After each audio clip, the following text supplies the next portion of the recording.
que se llama autorregulación.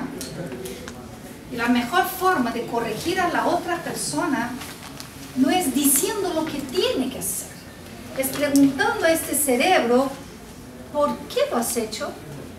¿Cómo podrías haber hecho de otra forma? ¿Qué resultado crees que llegarías? Porque cuando estamos diciendo, lo has hecho mal, no me gusta tu presentación, estás haciendo eso y eso, le estás dando al cerebro algo que él no entiende, que significa castigo. El cerebro no entiende castigo, el cerebro entiende consecuencias. Le estás dando al cerebro una neuroquímica negativa para el cambio.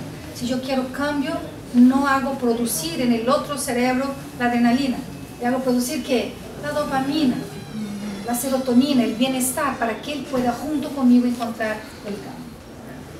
Perdón, lo que les decía, esta ruta natural, eso acá me vale como 40 horas de estudio con los profesores, cómo es que voy a dar un ejemplo chiquito, cuando el cerebro se prepara para aprender, la primera cosa que hace es abrir los canales sensoriales, auditivo, visual, somatosensorial. El cerebro se prepara para aprender abriendo los buzones de memoria.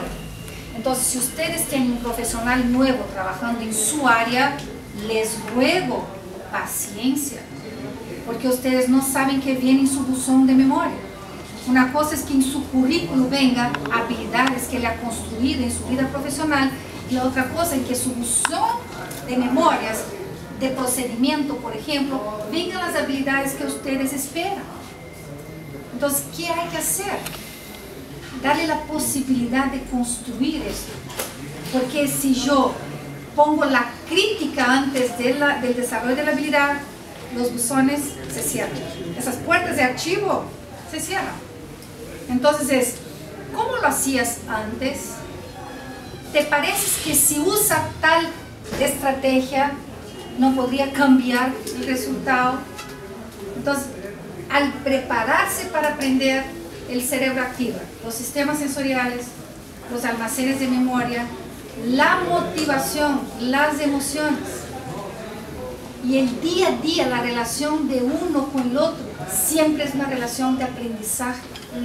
Siempre es, el aprendizaje es algo, la educación es algo que está inmersa en las relaciones interpersonales, ¿no?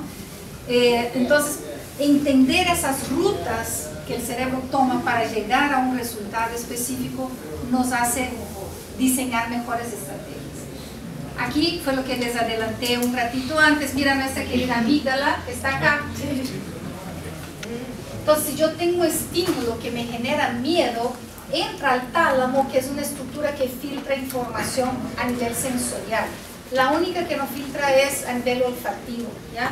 Entonces aquí él va y hace que informa a la amígdala, está pasando algo en el ambiente. La amígdala, ¿qué hace?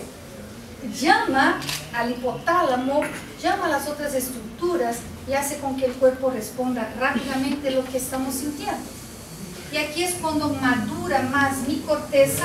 Yo tengo la parte prefrontal de mi cerebro que le dice a esa amígdala: no salgas corriendo, que no es un temblor, es el avión que está pasando arriba y que está sonando, ¿no? Porque uno siempre, la amígdala siempre dice: ¿y tú qué haces con tus sistemas? Abre todos los sistemas, audición, visión, y está en la expectativa de qué es lo que va a pasar, o entonces sale corriendo. Cuando tú haces esto y frena, es tu corteza prefrontal que está diciendo: para la pierna, espera, ya, sí. ¿Qué me interesa en cualquier profesión saber del cerebro emocional? Porque las relaciones son construidas a partir de las emociones. Jefes, hay en el cerebro una región que se llama giro fusiforme. Esta región es especializada en leer expresión facial. Tú no necesitas decir lo que estás sintiendo al otro cerebro humano.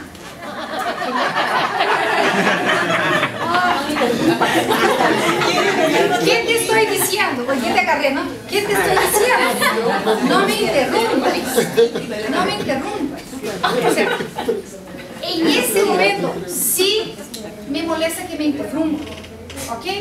Pero en ese momento yo tengo que pensar que yo soy un ser por excelencia social. Yo soy un ser social por excelencia. Entonces, ¿cuál es mi ejercicio cuando entiendo al cerebro emocional? Yo respiro, no te digo que voy a mirar siempre sonriendo. ¡Qué rico que me... Es falso.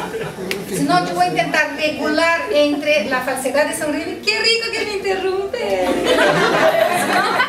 Regulo, respiro y digo, dime.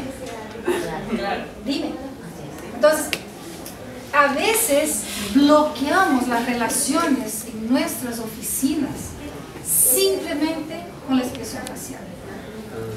Simplemente con la expresión facial. Entonces, yo quiero resultados.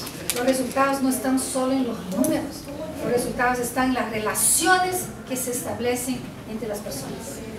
Mejores relaciones interpersonales, mejor desarrollo de habilidades socioemocionales, mejores resultados.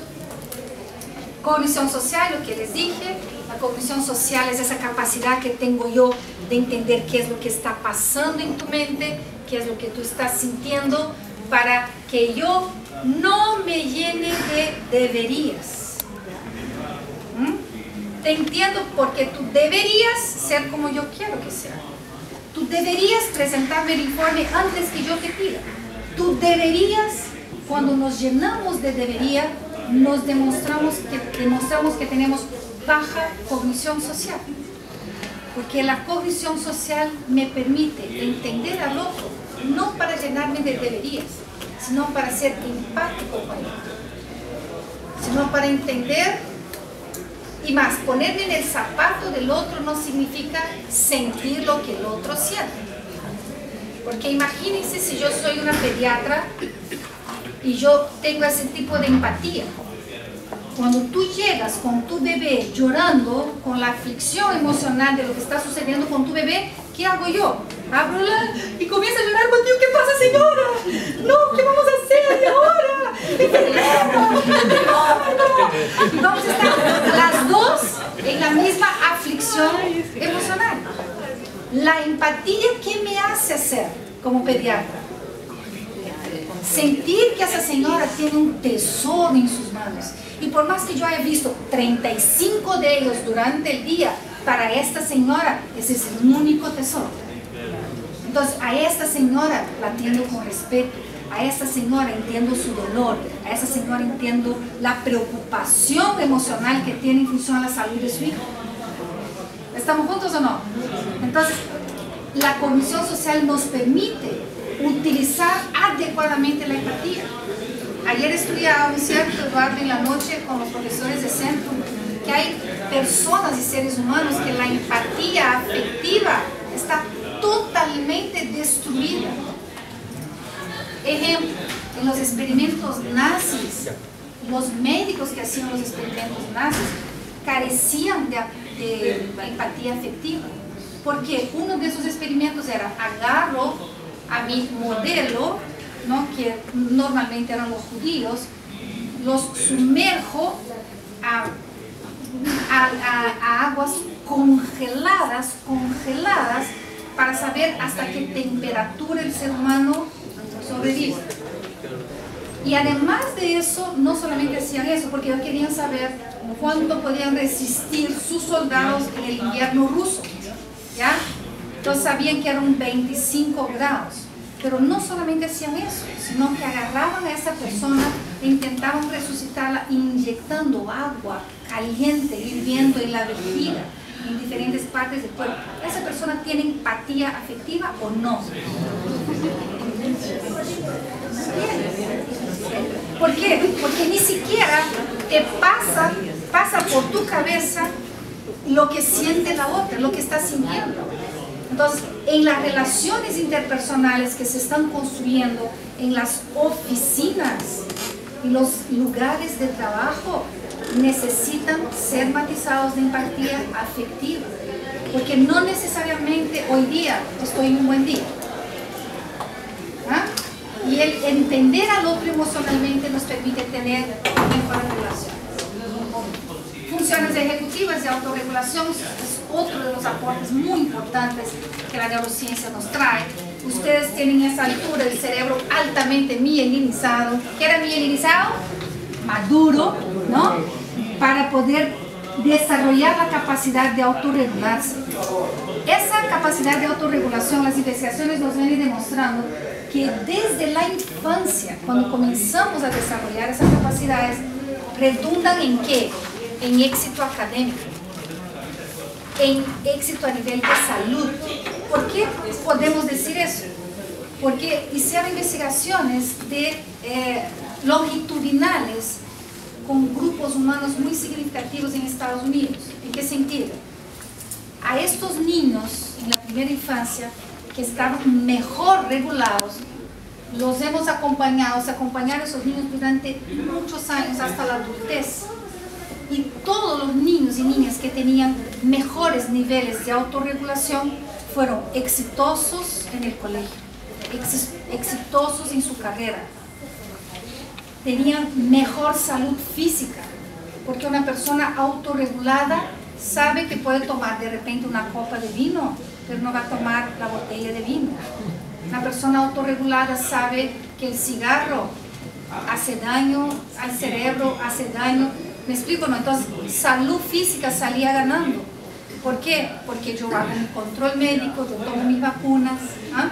Entonces, sale salud mental, salud física, éxito en el trabajo. Eran mejores personas en su trabajo, independientes si fueran followers o leaders, eran mejores personas. Otra cosa más que encontró la investigación, gerenciaban mejor la economía de su casa. Porque el gastar dinero tiene que ver o no con autorregulación. Tiene que ver con autorregulación. Por eso un truquito para no provocar tanto la autorregulación, no vayan al supermercado a hacer las compras del mes con hambre. Porque es más complicado autorregularse, porque fisiológicamente, ¿qué quieres tú? Comer, estás con hambre, entonces tú dices, esa galleta me falta, pero esta de aquí me falta esta carne, me falta ese chorizo, me falta esto. Entonces cuando ves tú, llegaste al cajero y dices, ¿en qué momento la compra me salió 1000 soles? ¿Por qué? No te autorregulaste. Entonces, trabajar autorregulación desde los primeros años de educación no solamente hace con que los niños sean mejores académicamente, a nivel de seres humanos salimos ganando también. Y acá hay muchas cosas más para hablar. Neuroplasticidad, lo que hemos hablado. Neuroplasticidad es esa capacidad que el cerebro tiene durante toda la vida de modificarse a sí mismo. El cerebro es plástico y él se modifica en función a las experiencias. Solo que hay algún momento de la vida el cerebro es más plástico. El cerebro puede modificarse más frente a las experiencias, que son los primeros años de vida, ¿no? Hay un momento súper fuerte de plasticidad del cerebro. Por eso que nosotros tenemos una lucha muy fuerte en diferentes países, en esos años como consultora del Banco Mundial también, venimos haciendo una bulla. ¿En qué sentido? Que los educadores de la primera infancia sean los mejores, por esta alta plasticidad del cerebro, que sean los mejores, porque este cerebro por primera vez está entrando al lenguaje humano articulado. Yo necesito un educador que articule bien los fonemas, porque ese fonema que se va a construir en la primera infancia va a ser lo que él va a escribir en el primer grado. Entonces yo suelo decir a los educadores en el Perú lo siguiente: cuidado cuando corrijan al niño cuando escribe vaca, porque el profesor le dice al niño, no es vaca, es vaca. Y el niño dice, ¿what? No se escribe vaca, se escribe vaca. Fonológicamente el niño escucha el mismo fonema, que es B grande. Pero ¿cómo se escribe? Con V chica. ¿El fonema cambia o no cambia? Cambia. Pero culturalmente casi nada dice vaca.